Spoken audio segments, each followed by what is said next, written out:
మందంగలిగిన వత్సబాలకులు నా మాయాగుహాసుప్తులై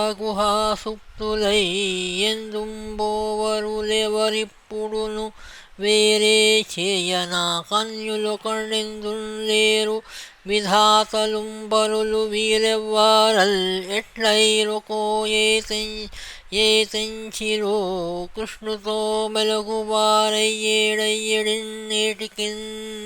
అంటే బ్రహ్మ పంపునగాని పుట్టదు ప్రాణి సంతతి ఎప్పుడున్, బ్రహ్మనొక్కడగాని వేరొక బ్రహ్మలేడు సృజింపగా, బ్రహ్మ నేను సృజింపనుండొక బాలవత్స కదంబమే, బ్రహ్మమందు జలించెనొక్కట బ్రహ్మమైనది చూడగన్, పుట్టితి బుద్ధి ఎరింగితి పుట్టించితి జగము సగము పోయెను ప్రాయం బిట్టి, వినూతన సృష్టులు పుట్టుట లేదుర ఇట్టి భూమెలు భూమిన్.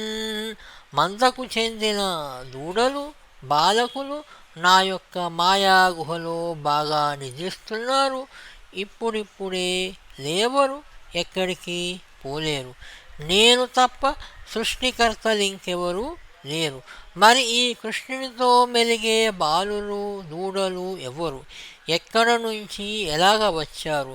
ఇప్పటికీ ఏడాది అయిపోయినదే, బ్రహ్మ సంకల్పిస్తే గాని ప్రాణి సంతతి ఎన్నడూ పుట్టదు. సృష్టించడానికి బ్రహ్మను నేనొక్కడనే గాని వేరే ఎవ్వరునూ లేరు కదా. మరి నేను సృష్టించకుండా ఈ బాలల వత్సల సమూహము ఏ సృష్టిలో నుండి వచ్చినది? చూడగా చాలా ఆశ్చర్యంగానున్నది. నేను పుట్టి జగములను అనేకసార్లు సృష్టించాను, నా వయస్సు సగం చెల్లిపోయినది గాని ఔరా, ఇలాంటి విడ్డూరపు అపర సృష్టులు ఈ భూమి మీద ఇంతవరకు జరగలేదే. పాపం బ్రహ్మదేవుడు ఈ విధంగా అయోమయ స్థితిలో చిక్కుకున్నాడు. మోహములేక జగంబుల మోహింపగజేయ నేర్పు మొనసిన విష్ణున్, మోహింపించెదనని ఎడి మోహమున విధాత తానే మోహితుడయ్యన్.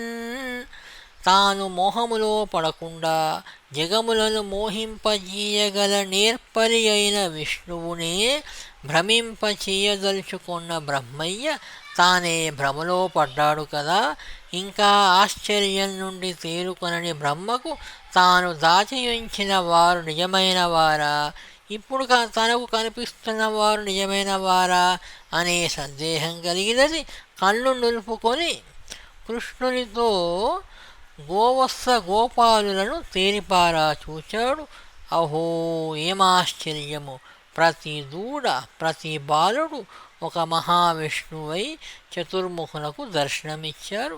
నీలమేఘశ్యాములై పీతాంబరధారులై చతుర్భుజులై శంఖచక్రాదులను కిరీట కుండలాది ఆభరణాలను ధరించిన వారై కన్నుల పండువుగా బ్రహ్మకు దర్శనమిచ్చారు.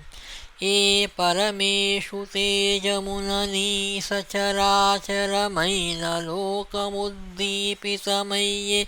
అట్టి విభుతేజము కన్నుల జక్క జూడగానోపక పరవశమునుందుచు సంస్థిమితాఖిలేంద్రియండై పరమేష్టిమై మరచెనప్పుడు చిత్రరూపు కైవడిన్.